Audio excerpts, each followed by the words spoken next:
Okay, so another day here. This engine is almost ready.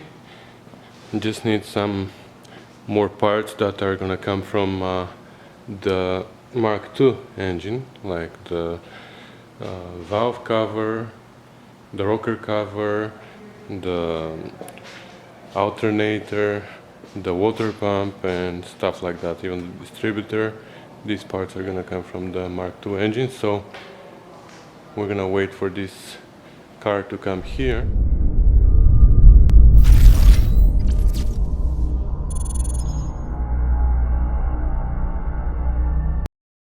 Yes! Our red baby is here. The Mark II Spitfire. Now the sun shines very nice, but when I left this morning to come to bring her here, of course it started raining, so her first long-ish drive for the year was in a rain, but she did very well, didn't complain too much. So it was just a light rain, but anyways. So today we're gonna start taking the engine out, and hopefully at some point we're gonna be able to put the new one, the Mark III engine, in it. Here I will have to clarify something for those of you who don't remember what was the whole idea of rebuilding this engine. So I didn't rebuild it to put it back in the Mark III Spitfire where I took it from, because the Mark III requires a lot of work before it's ready for a new engine. So I rebuilt it to borrow it for this Mark II Spitfire, and because the engine that I have in it requires work. So while I'm working on it, I'm gonna drive the car with the Mark III engine in it. So I'm pulling it out here, and I'm gonna borrow some parts, as I said, for the other engine, and I'm gonna finish this episode where I assemble the engine, and I'm gonna start a new episode which will go in the Mark II playlist, and that's where you're gonna see the rest of the story about rebuilding this engine. I hope that makes sense for you. I was thinking for a long time, for months, how was I gonna do this transition once I get to it, and that's the best option I thought about. Anyways, there's not gonna be a major difference for you. The only difference will be that the next episode will come with the title 1966 Spitfire instead of the 1968 that you've been watching so far.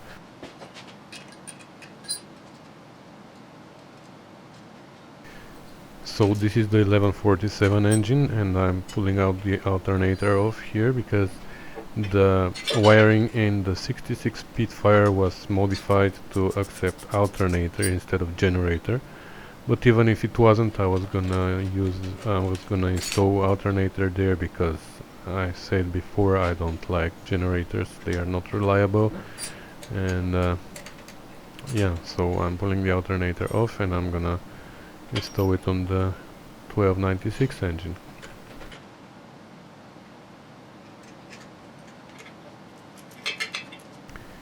The other thing that I need to borrow from this engine is the water pump, because the one in the Mark III was leaking badly. I think it requires bearing, or I think the whole pump needs to be changed. Also the extension that goes to the back of the engine for the heater, it's totally rusted and it leaks.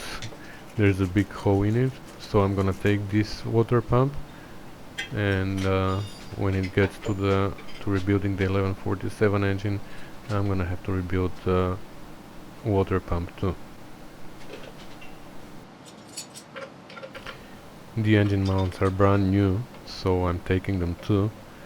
Obviously my budget is forcing me to use as many parts as possible from this engine, and when it comes to assembling it back again I'm gonna have to buy them, but hopefully at that time I will be able to afford them. And the other parts I need are the distributor, the fuel pump and the rocker cover. I'm sorry, baby, you have to wear your old hat for a while. And now we are back to the Mark III 1296 engine, and we start by installing the oil filter. And no, I didn't take the one from the old engine. I know what you're thinking. Elin is so cheap that he's gonna pull out the oil filter and it's gonna drain the oil from the old engine. Well, I'm cheap, but not that much. I oiled a little bit the gasket, so I reduced the friction with the metal while I'm tightening it. And later I'm gonna prime the oil system, so it doesn't need to be filled up with oil right now, which is not even possible actually with this position of the oil filter. The alternator popped there on its own, and I had nothing else to do but to install the water pump. I used again Permatex Aviation for my gasket. And yes, I started using it everywhere now. I even put some on my sandwiches for work. It has this sweet sour taste like Dijon mustard, but better. And no, I'm not sponsored by Permatex, at least not yet. Hopefully they will notice my addiction and they will send some free stuff my way. I almost forgot that with the alternator I have very difficult access to the first spark plug. Not impossible, but it's much harder when the alternator is there, so I put it in advance.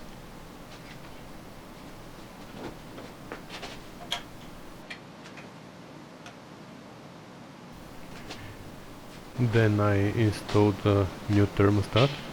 Actually, I installed a thermostat because see, something is missing here. That's my smart friend Carlos's idea. Let's remove the thermostat for some reason.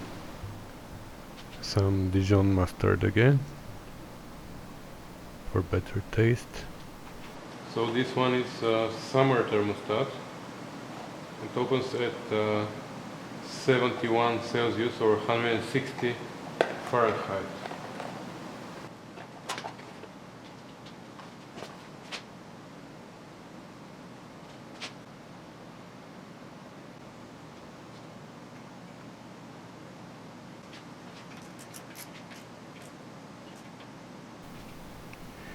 When I bought the alloy cover for the 1147 engine, I bought a silicone gasket for it, but for some reason it didn't really work for me because it was slipping in and out all the time, and it was really hard to position it in place, actually impossible, and my engine was always leaking from the rocker cover.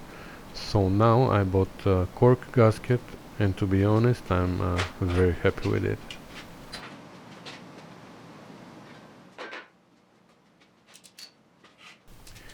And then it was time to remove the engine from the stand because I had to install the rear engine plates, the flywheel and the clutch, and the stand was on my way.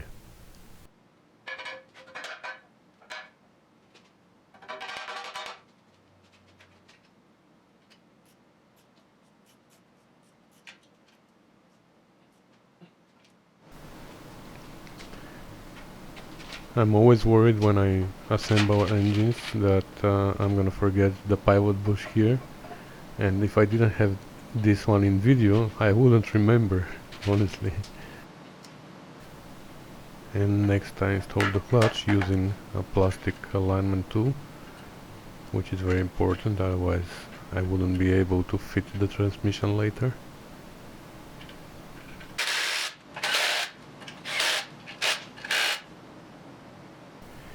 And the last thing before I drop the engine in the engine bay is the fuel pump, which again, of course, I'm using mustard here.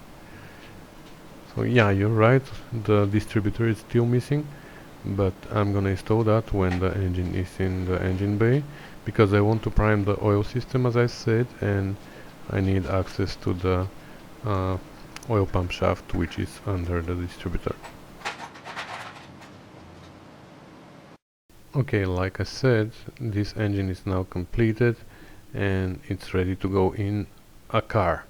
But in which car? So first it's gonna go in the 66 Mark II Spitfire, and when the 68 Mark III restoration continues, we're gonna come back into this playlist. So this is gonna be the last episode in this playlist for now, for hopefully not too many months. But don't worry, we're gonna see each other very soon in the Mark II Spitfire playlist, where you're gonna see eventually this engine running. So thanks for watching, guys, again, and thanks for commenting and subscribing, and I'll see you soon. Oops, two more last things.